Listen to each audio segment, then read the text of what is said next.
Competitive സോളിലേക്ക് സ്വാഗതം. SCERT social science സീരീസിലെ 18ാമത്തെ ക്ലാസ്സാണിത്. ഇന്ന് 6ാം ക്ലാസ്സിലെ പാഠം 10 സമുദ്രങ്ങളിലൂടെയാണ് ഡിസ്കസ് ചെയ്യുന്നത്. ഈ പാഠഭാഗത്ത് ആകെ സമുദ്രങ്ങളെക്കുറിച്ചാണ് പഠിക്കാനുള്ളത്. ആകെ ഭൂമിയിൽ 5 സമുദ്രങ്ങളാണുള്ളത്. ഈ ഓരോ സമുദ്രങ്ങളെക്കുറിച്ചും ഡീറ്റെയിൽ ആയിട്ട് ഈ പാഠഭാഗത്ത് പഠിക്കുന്നു.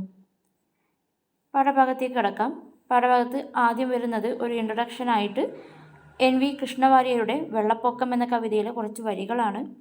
അപ്പോൾ വെള്ളപ്പൊക്കം എന്ന കവിത എഴുതിയത് NV കൃഷ്ണവാര്യരാണ്. NV കൃഷ്ണവാര്യരുടെ കവിതയാണ് വെള്ളപ്പൊക്കം. ദെൻ ജലസ്രോതസ്സുകൾ. ജലസ്രോതസ്സുകൾ എന്ന് പറയുന്നത് ഭൂമിയിൽ ജലത്തിൻ്റെ ഉറവിടങ്ങളായിട്ട് വരുന്നത്. ജലസ്രോതസ്സുകളെ രണ്ടായിട്ട് തിരിക്കാം: ഉപരിതല ജലസ്രോതസ്സുകൾ, ഭൂഗർഭ ജലസ്രോതസ്സുകൾ. ഭൂമിയുടെ ഉപരിതലത്തിൽ വരുന്നതാണ് ഉപരിതല ജലസ്രോതസ്സുകൾ. ഭൂമിയുടെ ഭൂഗർഭത്തിൽ അണ്ടർ ആയിട്ട് വരുന്നതാണ് ഭൂഗർഭ ജലസ്രോതസ്സുകൾ. ഉദാഹരണങ്ങൾ പറയാം. ഉപരിതല ജലസ്രോതസ്സുകൾക്ക് ഉദാഹരണങ്ങളാണ് നദി, സമുദ്രം, തടാകം ഉപരിതലത്തിൽ കാണപ്പെടുന്നത്. ഭൂഗർഭ ജലസ്രോതസ്സുകളാണ് നീരുറവ, കിണർ, കുയൽ കിണർ. ദെൻ എന്താണ് ജലമണ്ഡലം? ഭൂമിയിൽ ഏതൊരവസ്ഥയിലും കാണപ്പെടുന്ന ആകെ ജലത്തെയാണ് ജലമണ്ഡലം എന്ന് പറയുന്നത്. ജലമണ്ഡലം ഡെഫിനിഷൻ നോക്കാം. ഖരം, ദ്രാവകം, വാതകം എന്നീ അവസ്ഥകളിൽ ഭൂമിയുടെ ഉപരിതലത്തിലും അന്തർഭാഗത്തും അന്തരീക്ഷത്തിലുമായി കാണപ്പെടുന്ന ആകെ ജലമാണ് ജലമണ്ഡലം. ഭൂമി എന്ന് പറയുമ്പോൾ അതിൻ്റെ ഉപരിതലമുണ്ട്, അതുപോലെ ഭൂഗർഭം, അന്തർഭാഗമുണ്ട്, അന്തരീക്ഷം. ഇത് മൂന്നും കൂടിയിട്ടാണ് ഭൂമിയുടെ ഭാഗം പറയുന്നത്.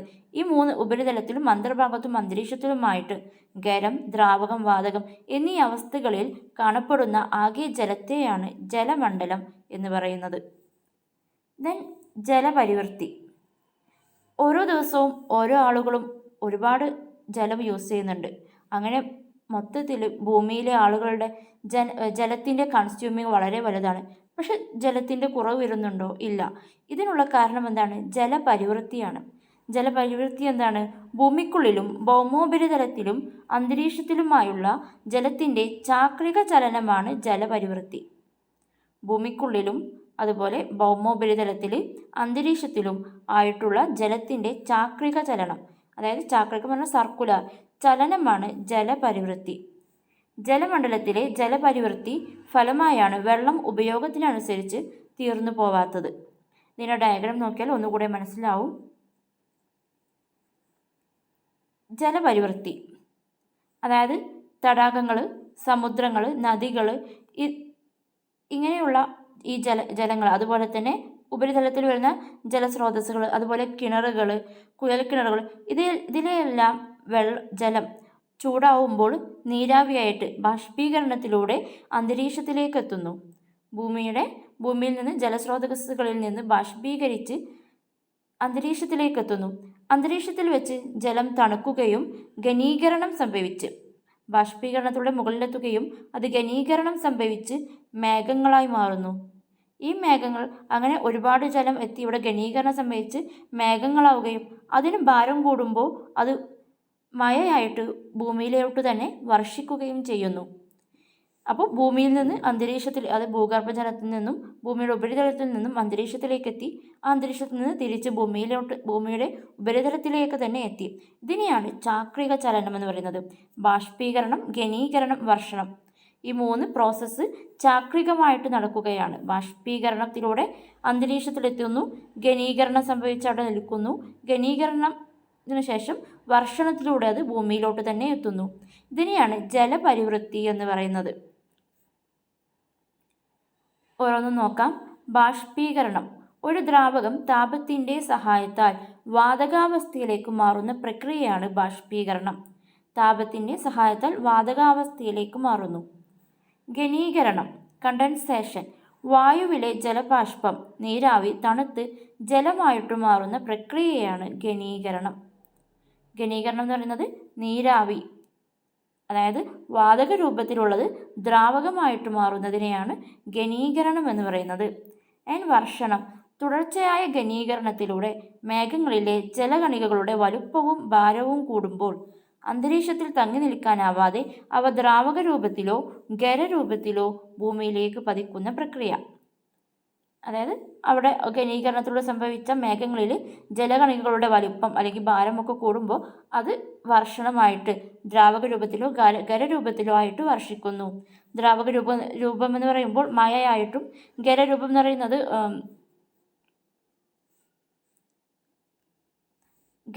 പറയുന്നത് ആലിപ്പായ വർഷണമൊക്കെ ഖരരൂപത്തിലുള്ള വർഷണമാണ്. ദെൻ ഭൂമിയിലെ ആകെ ജലത്തിൻ്റെ അളവുകളാണ് ഇത്. 5ാം ക്ലാസ്സിലും പഠിച്ചതാണ്, 6ാം ക്ലാസ്സിൽ പാഠഭാഗത്തിലും വരുന്നുണ്ട്, ഇമ്പോർട്ടൻ്റ് ആണ്. ഭൂമിയിൽ ആകെ ഉള്ള ജലത്തിൻ്റെ 97% സമുദ്രജലവും ലവണജലവുമാണ്. ഈ സർക്കുലർ പൈ ഡയഗ്രാം ശ്രദ്ധിക്കുക. 97% സമുദ്രജലം അല്ലെങ്കിൽ ലവണജലമാണ്. ഈ സമുദ്രജലം നമുക്ക് കുടിക്കാൻ പറ്റുന്നതല്ല. അപ്പോൾ ശുദ്ധജലമായിട്ടുള്ള ഭൂമിയിൽ എത്രയുള്ളത്? 3% മാത്രമാണ്. 3% മാത്രമാണ് ഭൂമിയിൽ ശുദ്ധജലം. ബാക്കി 97% സമുദ്രജലമാണ്. ഈ ശുദ്ധജലത്തിൽ, ഈ 3% വരുന്ന ശുദ്ധജലത്തിൽ 68.7% ഹിമപാളികളിലായിട്ടും ഉള്ളതാണ്. അതായത് മഞ്ഞുമലകളിലുള്ള ജലത്തിൻ്റെ അളവാണ് 68.7%. ദെൻ ഭൂഗർഭജലം, ഭൂമിക്കടിയിൽ 30.1% ഭൂഗർഭജലം. 0.3% ഉപരിതല ജലം. അതായത് നദി, തടാകം ഒക്കെയുള്ളതാണ്. 0.3%. പിന്നെ മറ്റുള്ളവ, അതായത് സസ്യങ്ങളിലും മറ്റു ഇതിലൊക്കെ അടങ്ങിയിട്ടുള്ള ജലമാണ് 0.9%. അപ്പോൾ ഭൂമിയിലെ ആകെ ജലം 97% സമുദ്രജലമാണ്. ശുദ്ധജലം 3% മാത്രമാണ്. ആ 3%ത്തിലാണ് പിന്നെ ശതമാനങ്ങൾ പറയുന്നത്. ഹിമാനികളിലും ഹിമപാളികളുമായിട്ട് 68.7%, ഭൂഗർഭജലത്തിൽ 30.1%, ഉപരിതല ജലം പറയുന്നത് 0.3%, മറ്റുള്ളവയായിട്ട് 0.9%. ദെൻ സമുദ്രത്തെക്കുറിച്ചുള്ള പഠനമാണ് സമുദ്രശാസ്ത്രം, ഓഷ്യാനോഗ്രഫി. സമുദ്രത്തെക്കുറിച്ചുള്ള പഠനശാഖയാണ് സമുദ്രശാസ്ത്രം, ഓഷ്യാനോഗ്രഫി. ലോക സമുദ്രദിനം എന്നാണ് ജൂൺ 8-നാണ് ലോക സമുദ്രദിനം. ദെൻ എന്താണ് കടൽ? ഭാഗികമായിട്ട് കരയാൽ ചുറ്റപ്പെട്ട സമുദ്രഭാഗമാണ് കടൽ. കടൽ എന്ന് പറയുന്നത് ഭാഗികമായിട്ട്, ഒരു വശം മാത്രം ഭാഗികമായിട്ട് കരയാൽ ചുറ്റപ്പെട്ട സമുദ്രത്തിൻ്റെ ഭാഗത്തെയാണ് കടൽ എന്ന് പറയുന്നത്. ഉദാഹരണമായിട്ട് അറബിക്കടൽ പറയാം. അറബിക്കടലിൻ്റെ ഭാഗികമായിട്ട് ഏഷ്യ വൻകര ചുറ്റിക്കിടക്കുന്നുണ്ട്. അപ്പോൾ അതുകൊണ്ടാണ് ഈ സമുദ്രത്തിൻ്റെ ഭാഗത്തെ അറബിക്കടൽ എന്ന് പറയുന്നത്. ദെൻ ഉൾക്കടൽ എന്താണ്? കരഭാഗത്തിനുള്ളിലേക്ക് കയറി കിടക്കുന്ന സമുദ്രഭാഗത്തെയാണ് ഉൾക്കടൽ എന്ന് പറയുന്നത്. കരഭാഗത്തിനുള്ളിലേക്ക്, ബംഗ്ലാദേശ് അവിടെയൊക്കെ ഉദാഹരണമായിട്ട് വരുന്നത് ബംഗാൾ ഉൾക്കടലാണ്. ഇന്ത്യയുടെ ഒരു വശത്തെ ബംഗ്ലാദേശ് അവിടെ ആ ഭാഗത്തേക്ക്, വെസ്റ്റ് ബംഗാൾ ആ ഭാഗത്തേക്ക് എന്താണ് കരയിലേക്ക് കയറി കിടക്കുന്നുണ്ട്. കരഭാഗത്തിനുള്ളിലേക്ക് കയറി കിടക്കുന്ന സമുദ്രഭാഗത്തെയാണ് ഉൾക്കടൽ എന്ന് പറയുന്നത്. ഉദാഹരണമായിട്ട് ബംഗാൾ ഉൾക്കടൽ. ദെൻ കടലിടുക്ക് പറയുന്നത് 2 കടലുകളോ സമുദ്രങ്ങളെയോ തമ്മിൽ ബന്ധിപ്പിക്കുന്നതും കരകൾക്കിടയിലായി സ്ഥിതി ചെയ്യുന്നതുമായ വീതി കുറഞ്ഞ സമുദ്രഭാഗത്തെയാണ് കടലിടുക്ക് എന്ന് പറയുന്നത്. 2 കരകൾക്കിടയിലായിട്ട് വീതി കുറഞ്ഞ സമുദ്രഭാഗം, ഇത് 2 കടലുകളെയോ സമുദ്രങ്ങളെയോ ബന്ധിപ്പിക്കുന്നതുമായാൽ അതിനെ കടലിടുക്ക് എന്ന് പറയും. ഉദാഹരണത്തിന് പാക് കടലിടുക്ക്. ഡയഗ്രാം കാണിച്ചു തരാം. ഇവിടെ അറബിക്കടൽ, അതായത് ഇന്ത്യ ഒരു കരഭാഗമായിട്ട് വരുന്നുണ്ട്. അതുകൊണ്ട് ഇതിനെ അറബിക്കടൽ എന്ന് പറയുന്നു. ബംഗാൾ ഉൾക്കടൽ ഇന്ത്യയുടെയും ബംഗ്ലാദേശിൻ്റെയും ഇതൊരു കരഭാഗമാണ്, അതിലേക്ക് കയറി കിടക്കുകയാണ്. അതുകൊണ്ടാണ് ഇതിനെ ബംഗാൾ ഉൾക്കടൽ എന്ന് പറയുന്നത്. ദെൻ പാക് കടലിടുക്ക് ശ്രദ്ധിക്കുക. ഇന്ത്യക്കും ശ്രീലങ്കയ്ക്കും ഇടയിൽ വളരെ വീതി കുറഞ്ഞൊരു ഭാഗം മാത്രമാണ് വരുന്നത്. ഇത് ബംഗാൾ ഉൾക്കടലിനെയും അറബിക്കടലിനെയും ബന്ധിപ്പിക്കുന്നതുമായിട്ടുള്ള സ്ഥലമാണ്. അതുകൊണ്ട് ഇതിനെ കടലിടുക്ക്, പാക് കടലിടുക്ക് എന്നറിയപ്പെടുന്നു. ഞാൻ പറഞ്ഞു സമുദ്രങ്ങൾ, ഭൂമിയിലാകെ എത്ര സമുദ്രങ്ങളാണുള്ളത്? 5 സമുദ്രങ്ങളാണുള്ളത്. പസഫിക് സമുദ്രം, അറ്റ്ലാന്റിക് സമുദ്രം, ആർട്ടിക് സമുദ്രം, ഇന്ത്യൻ സമുദ്രം, ദക്ഷിണ സമുദ്രം. പസഫിക്, അറ്റ്ലാന്റിക്, ആർട്ടിക്, ഇന്ത്യൻ, ദക്ഷിണ. ഇനി ഒരു പോയിന്റാണ്, പോയിന്റ് നിമോ മറികടന്ന് ഇന്ത്യൻ വനിതകൾ. പോയിന്റ് നിമോ അറിയുന്നത് കരഭാഗത്തു നിന്നും ഒരുപാട് കിലോമീറ്ററുകൾ അകലെയുള്ള ഒരു സമുദ്രഭാഗമാണ്. ഈ പോയിന്റ് നിമോ മറികടന്ന് 2005 2 വനിതകളും, ഇന്ത്യൻ വനിതകളും മറികടന്നു. ആരൊക്കെയാണ്? രൂപ, ദിൽന കെ. 2005 ജനുവരി 30 നടക്കുന്നത്. ISNV തരിണി എന്ന കപ്പലിലാണ് ഇവർ യാത്ര ചെയ്തത്. നാവിക സാഗർ പരിക്രമ 2 എന്ന പ്രൊജക്റ്റിൻ്റെ ഭാഗമായിട്ടായിരുന്നു അത്. പോയിന്റ് നിമോ മറികടന്ന് ഇന്ത്യൻ വനിതകൾ. രൂപ, ദിൽന കെ. 2005 ജനുവരി 30 INSV തരിണി എന്ന കപ്പലിലായിരുന്നു നാവിക സാഗർ പരിക്രമ 2 എന്ന പ്രൊജക്റ്റിൻ്റെ ഭാഗമായിട്ട്. ഇനി ഓരോ സമുദ്രങ്ങൾ നോക്കാം. പസഫിക് സമുദ്രം. പസഫിക് സമുദ്രത്തിന് ഡയഗ്രമാണ് തന്നിട്ടുള്ളത്. ഇതിൻ്റെ അതിർത്തികൾ ഇമ്പോർട്ടൻ്റ് ആണ്. ആസ്ട്രേലിയ, ഏഷ്യ, വടക്കേ അമേരിക്ക, തെക്കേ അമേരിക്കയ്ക്ക് ഇടയിൽ വരുന്നതാണ് പസഫിക് സമുദ്രം. ഏറ്റവും വലിയ സമുദ്രമാണ് പസഫിക് സമുദ്രം. ഏറ്റവും വലിയ സമുദ്രം, ഏറ്റവും ആഴമേറിയ സമുദ്രം. പസഫിക് എന്ന പേര് നൽകിയത് ഫെർഡിനൻഡ് മഗല്ലനാണ്. സഞ്ചാരിയായിരുന്ന ഫെർഡിനൻഡ് മഗല്ലനാണ് പസഫിക് എന്ന പേര് നൽകുന്നത്. പസഫിക്കിലെ പ്രധാന ദ്വീപുകളാണ് ഫിലിപ്പീൻസ്, ജപ്പാൻ, ഹവായ്, ന്യൂസിലാൻഡ്. പസഫിക്കിലെ ഏറ്റവും ആഴമേറിയ ഭാഗമാണ് ചലഞ്ചർ ഗർത്തം, മരിയാന ട്രെഞ്ചിലെ ചലഞ്ചർ ഗർത്തം. അതിർത്തികളായിട്ട് വരുന്നത് ഏഷ്യ, ആസ്ട്രേലിയ, വടക്കേ അമേരിക്ക, തെക്കേ അമേരിക്ക. പസഫിക് സമുദ്രം, ഏറ്റവും വലിയ സമുദ്രം, ഏറ്റവും ആഴമേറിയ സമുദ്രം. പസഫിക് എന്ന പേര് നൽകുന്നത് ഫെർഡിനൻഡ് മഗല്ലൻ. പ്രധാന ദ്വീപുകളാണ് ഫിലിപ്പീൻസ്, ജപ്പാൻ, ഹവായ്, ന്യൂസിലാൻഡ്. ഏറ്റവും ആഴമേറിയ ഭാഗമാണ് മരിയാന ട്രെഞ്ചിലെ ചലഞ്ചർ ഗർത്തം. അതിർത്തികളായിട്ട് ഏഷ്യ, ആസ്ട്രേലിയ, വടക്കേ അമേരിക്ക, തെക്കേ അമേരിക്ക. ദെൻ രണ്ടാമത്തെ സമുദ്രമാണ് അറ്റ്ലാന്റിക് സമുദ്രം. അറ്റ്ലാന്റിക് സമുദ്രം ഡയഗ്രാം ശ്രദ്ധിക്കുക. ആഫ്രിക്ക, യൂറോപ്പ്, വടക്കേ അമേരിക്ക, തെക്കേ അമേരിക്ക ഇടയിൽ വരുന്ന ഒരു സമുദ്രമാണ് അറ്റ്ലാന്റിക് സമുദ്രം. വലുപ്പത്തിൽ 2ാം സ്ഥാനത്താണ് അറ്റ്ലാന്റിക് സമുദ്രം. എസ് ആകൃതിയിലുള്ള സമുദ്രം. ഡയഗ്രാം ശ്രദ്ധിച്ചാൽ മനസ്സിലാവും. ഇംഗ്ലീഷ് ആൽഫബറ്റിലെ എസ് ആകൃതിയിലുള്ള സമുദ്രമാണ് അറ്റ്ലാന്റിക് സമുദ്രം. ഏറ്റവും തിരക്കേറിയ സമുദ്രപാത സ്ഥിതി ചെയ്യുന്നത് അറ്റ്ലാന്റിക് സമുദ്രത്തിലാണ്. മധ്യ അറ്റ്ലാന്റിക് പർവ്വതനിര സ്ഥിതി ചെയ്യുന്നു.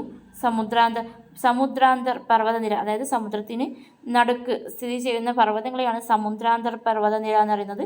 അതായത് മധ്യ അറ്റ്ലാന്റിക് പർവ്വതനിര സ്ഥിതി ചെയ്യുന്നത് അറ്റ്ലാന്റിക് സമുദ്രത്തിലാണ്. പ്രധാന ദ്വീപുകളാണ് ഐസ്ലാൻഡ്, ന്യൂഫൗണ്ട്ലാൻഡ്.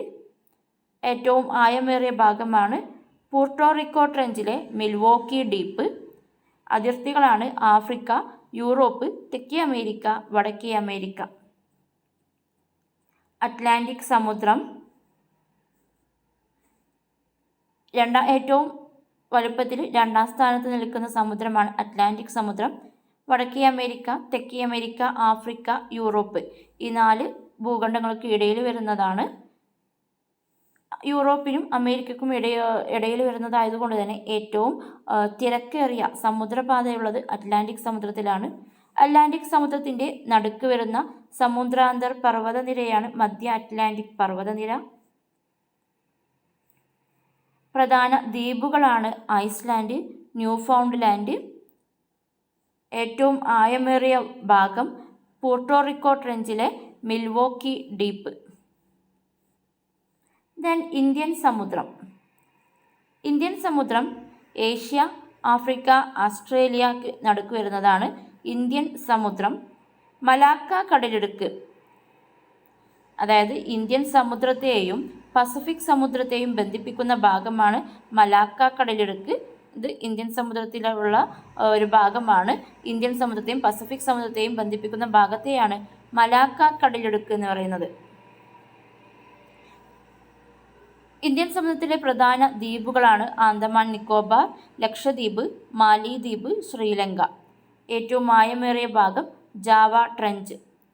അതിർത്തികളായിട്ട് വരുന്നത് ഇന്ത്യൻ സമുദ്രത്തിൻ്റെ അതിർത്തികൾ ഏഷ്യ, ആഫ്രിക്ക, ആസ്ട്രേലിയ.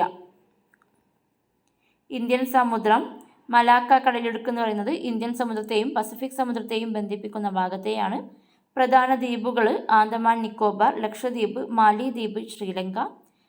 ഇന്ത്യൻ സമുദ്രത്തിലെ ഏറ്റവും ആയമേറിയ ഭാഗം ജാവ ട്രെഞ്ചാണ്. ഇന്ത്യൻ സമുദ്രത്തിൻ്റെ അതിർത്തികൾ ഏഷ്യ, ആഫ്രിക്ക, ആസ്ട്രേലിയ. ദെൻ ദക്ഷിണ സമുദ്രം. ദക്ഷിണ സമുദ്രം എന്ന് പറയുന്നത് ദക്ഷിണ ധ്രുവത്തിൽ വരുന്ന ഭൂഖണ്ഡമാണ് അന്റാർട്ടിക്ക. ഈ അന്റാർട്ടിക്കയെ വലയം വെച്ചിട്ടുള്ള സമുദ്രമാണ് ദക്ഷിണ സമുദ്രം. അന്റാർട്ടിക്കയെ വലയം ചെയ്ത് 60 ഡിഗ്രി ദക്ഷിണ അക്ഷാംശം വരെ നീണ്ടുപോകുന്ന സമുദ്രമാണ് ദക്ഷിണ സമുദ്രം. ഡയഗ്രാം ശ്രദ്ധിക്കുക. ദക്ഷിണ ധ്രുവത്തിൽ വരുന്നത് ഭൂഖണ്ഡമാണ് അന്റാർട്ടിക്ക. ഇതിനെ വലയം ചെയ്ത് 60 ഡിഗ്രി ദക്ഷിണ അക്ഷാംശം വരെ നിൽക്കുന്ന സമുദ്രമാണ് ദക്ഷിണ സമുദ്രം. ദക്ഷിണ സമുദ്രത്തിലെ പ്രധാന ദ്വീപുകളാണ് ഡോൾമാൻ ആൻഡ് ഹേഡ്. പ്രധാന ദ്വീപുകളാണ് ഡോൾമാൻ, ഹേഡ്. ദക്ഷിണ സമുദ്രത്തിലെ ആയമേറിയ ഭാഗം ഫാക്ടോറിയൻ ഗർത്തം, സൗത്ത് സാൻഡ്വിച്ച് ട്രെഞ്ചിലെ ഫാക്ടോറിയൻ ഗർത്തം. ആർട്ടിക് ഒഴികെയുള്ള എല്ലാ സമുദ്രങ്ങളുമായിട്ടും അതിർത്തി പങ്കിടുന്നുണ്ട്. ആർട്ടിക് സമുദ്രം എന്ന് പറയുന്നത് ഉത്തര ധ്രുവത്തിൽ വരുന്നതാണ്. ഈ ആർട്ടിക് സമുദ്രം ഒഴികെയുള്ള മറ്റു 4 പസഫിക്, അറ്റ്ലാന്റിക്, ഇന്ത്യൻ, ഈ 3 സമുദ്രങ്ങളുമായിട്ടും അതിർത്തി പങ്കിടുന്ന ഇതാണ് ദക്ഷിണ സമുദ്രം. ദക്ഷിണ സമുദ്രം അന്റാർട്ടിക്കയെ വലയം ചെയ്ത് 60 ഡിഗ്രി ദക്ഷിണ അക്ഷാംശം വരെ നിൽക്കുന്നു. പ്രധാന ദ്വീപുകളാണ് ഡോൾമാൻ, ഹേഡ്. ഏറ്റവും ആയമേറിയ ഭാഗം ഫാക്ടോറിയൻ ഗർത്തം, സൗത്ത് സാൻഡ്വിച്ച് ട്രെഞ്ച്. ആർട്ടിക് ഒഴികെയുള്ള എല്ലാ സമുദ്രങ്ങളുമായിട്ടും അതിർത്തി പങ്കിടുന്നു. അതുപോലെ തന്നെ അന്റാർട്ടിക്കയുമായിട്ടും അതിർത്തി പങ്കിടുന്നു. ലാസ്റ്റ് വൺ ആർട്ടിക് സമുദ്രം. ആർട്ടിക് സമുദ്രം ഉത്തര ധ്രുവത്തിൽ സ്ഥിതി ചെയ്യുന്ന സമുദ്രമാണ് ആർട്ടിക് സമുദ്രം. ഉത്തര ധ്രുവം സ്ഥിതി ചെയ്യുന്നത് ആർട്ടിക് സമുദ്രത്തിലാണ്. ഏറ്റവും ചെറിയ സമുദ്രമാണ് ആർട്ടിക് സമുദ്രം. ഏറ്റവും ആയം കുറഞ്ഞ സമുദ്രവും ആർട്ടിക് സമുദ്രമാണ്. ഇതിൽ ഏറ്റവും ആയമേറിയിട്ടുള്ള ഭാഗമാണ് മൊലോയ് ഗർത്തം. അതിർത്തികളായിട്ട് വരുന്നത് ഏഷ്യ, യൂറോപ്പ്, വടക്കേ അമേരിക്ക. ആർട്ടിക് സമുദ്രം ഉത്തര ധ്രുവം സ്ഥിതി ചെയ്യുന്നു. ഏറ്റവും ചെറിയ സമുദ്രം, ഏറ്റവും ആയം കുറഞ്ഞ സമുദ്രം. ആർട്ടിക് സമുദ്രത്തിലെ ആയമേറിയ ഭാഗമാണ് മൊലോയ് ഗർത്തം. ആർട്ടിക് സമുദ്രത്തിൻ്റെ അതിർത്തികളാണ് ഏഷ്യ, യൂറോപ്പ്, വടക്കേ അമേരിക്ക. ഒന്ന് റിവൈസ് ചെയ്തിട്ട് ഒരു ടേബിളാക്കി തന്നതാണ്. ദക്ഷിണ സമുദ്രം വലുപ്പത്തിൽ 4-ാം സ്ഥാനം, ആയമേറിയ ഭാഗം, അതുപോലെ പ്രധാന ദ്വീപുകൾ. ഈ ടേബിൾ നോട്ട് ചെയ്തിട്ട് പഠിക്കണം. പസഫിക് സമുദ്രം 1-ാം സ്ഥാനത്ത് വലുപ്പക്രമത്തിലാണ്. ആയമേറിയ ഭാഗം ചലഞ്ചർ ഗർത്തം. പ്രധാന ദ്വീപുകൾ ഫിലിപ്പീൻസ്, ജപ്പാൻ, ഹവായ്, ന്യൂസിലാൻഡ്. 2-ാം സ്ഥാനത്ത് വരുന്നത് അറ്റ്ലാന്റിക് സമുദ്രമാണ്. മിൽവോക്കി ദ്വീപാണ് ആയമേറിയ ഭാഗം. ദ്വീപുകൾ ന്യൂഫൗണ്ട്ലാൻഡും ഐസ്ലാൻഡും. വലുപ്പത്തിൽ 3-ാം സ്ഥാനം വരുന്നത് ഇന്ത്യൻ സമുദ്രമാണ്. ജാവ ട്രെഞ്ചാണ് ആയമേറിയ ഭാഗം. ദ്വീപുകൾ ആൻഡമാൻ നിക്കോബാർ, ലക്ഷദ്വീപ്, മാലിദ്വീപ്, ശ്രീലങ്ക. ദെൻ 4-ാം സ്ഥാനത്ത് വരുന്നത് ദക്ഷിണ സമുദ്രമാണ്. ഫാക്ടോറിയൻ ഗർത്തമാണ് ആയമേറിയ ഭാഗം. ദ്വീപുകൾ ഡോൾമാനും, ഹേഡും. 5-ാം സ്ഥാനത്ത് വലുപ്പത്തിൽ 5-ാം സ്ഥാനത്ത് വരുന്നത് ആർട്ടിക് സമുദ്രമാണ്. ആയമേറിയ ഭാഗം മൊലോയ് ഗർത്തമാണ്. പ്രധാനപ്പെട്ട ദ്വീപുകളൊന്നുമില്ല. ദെൻ സമുദ്രചലനം. ചലനത്തിൽ പ്രധാനപ്പെട്ടതാണ് വേലിയേറ്റ, വേലിയിറക്കങ്ങൾ. വേലിയേറ്റവുമുണ്ട്, വേലിയിറക്കവുമുണ്ട്. സമുദ്രം കരയിലേക്ക് കയറി വരുന്നതാണ് വേലിയേറ്റം. സമുദ്രം കരയിൽ നിന്ന് അകന്നു പോകുന്നതിനെയാണ് വേലിയിറക്കം എന്ന് പറയുന്നത്. ഇതിന് കാരണമായിട്ട് വരുന്നത് ചന്ദ്രൻ്റെയും സൂര്യൻ്റെയും ഗുരുത്വാകർഷണ ബലവും അപകേന്ദ്ര ബലവുമാണ്. ചന്ദ്രൻ്റെയും സൂര്യൻ്റെയും ഗുരുത്വാകർഷണ ബലം, അതുപോലെ അപകേന്ദ്ര ബലം മൂലമാണ് വേലിയേറ്റവും വേലിയിറക്കവും സംഭവിക്കുന്നത്. ഇത് ശ്രദ്ധിക്കുക. ചന്ദ്രനെ അഭിമുഖമായിട്ട് വരുന്ന വശത്ത് ഗുരുത്വാകർഷണ ബലത്താലും വിപരീത വശത്ത് അപകേന്ദ്ര ബലത്താലും വേലിയേറ്റം ഉണ്ടാവുന്നു. ഈ സമയം മറ്റു ഭാഗങ്ങളിൽ വേലി ഇറക്കവും സംഭവിക്കുന്നു. അപ്പോൾ ഏത് ഒരു സന്ദർഭത്തിലാണ് വേലിയിറക്കം വേലിയേറ്റം ഉണ്ടാകുന്നത്? ഒരു ഭൂമിയുടെ ഒരു ഭാഗം അതിൽ ചന്ദ്രനെ നേരിട്ട് അഭിമുഖമായിട്ട് നിൽക്കുന്ന ആ വശത്ത് ചന്ദ്രൻ്റെ ഗുരുത്വാകർഷണ ബലത്താൽ അവിടെ വേലിയേറ്റം നടക്കുന്നു. അതേസമയം തന്നെ ചന്ദ്രൻ ഏത് വശത്തെയാണ് അഭിമുഖമായിട്ട് നിൽക്കുന്നത് അതിൻ്റെ വിപരീതമായിട്ടുള്ള വശത്ത് അപകേന്ദ്ര ബലത്തിൻ്റെ മൂലം അവിടെ വേലിയേറ്റം സംഭവിക്കുന്നു. ചന്ദ്രന് അഭിമുഖമായിട്ടുള്ളതും അതിൻ്റെ വിപരീതമായിട്ടുള്ള വശത്തും വേലിയേറ്റങ്ങളും മറ്റു വശങ്ങളിൽ ഭൂമിയുടെ മറ്റു വശങ്ങളിൽ ആ സമയത്ത് വേലിയിറക്കവും സംഭവിക്കുന്നു. സമുദ്രജല പ്രവാഹം. നിശ്ചിത പാതയിലൂടെ സമുദ്രജലം തുടർച്ചയായി ഒഴുകുന്ന പ്രതിഭാസത്തെയാണ് സമുദ്രജല പ്രവാഹം എന്ന് പറയുന്നത്. നിശ്ചിത പാതയിലൂടെ സമുദ്രജലം തുടർച്ചയായിട്ട് ഒഴുകുന്ന പ്രതിഭാസത്തെയാണ് സമുദ്രജല പ്രവാഹം. ഒരു പാതയിലൂടെ തുടർച്ചയായിട്ട് ഒഴുകുകയാണ്. അതിനുള്ള കാരണമായിട്ട് വരുന്നത് കാറ്റിൻ്റെ ശക്തിയിലൂടെ ആ കാറ്റിൻ്റെ ദിശയിലേക്ക് ഒഴുകുന്നതാവാം, അല്ലെങ്കിൽ സമുദ്രജലത്തിൻ്റെ ഡെൻസിറ്റി ആവാം, ലവണ വ്യത്യാസം ഡെൻസിറ്റിയിലുള്ള വരുന്ന വ്യത്യാസമാവാം, ഊഷ്മാവ് താപത്തിൻ്റെ ഉള്ള വ്യത്യാസങ്ങളാവാം. അപ്പോൾ ഇത്രയൊക്കെയാണ് ഈ പാഠഭാഗത്ത് വരുന്നത്. ഇമ്പോർട്ടൻ്റ് ആയിട്ടുള്ള ചാപ്റ്ററാണ്.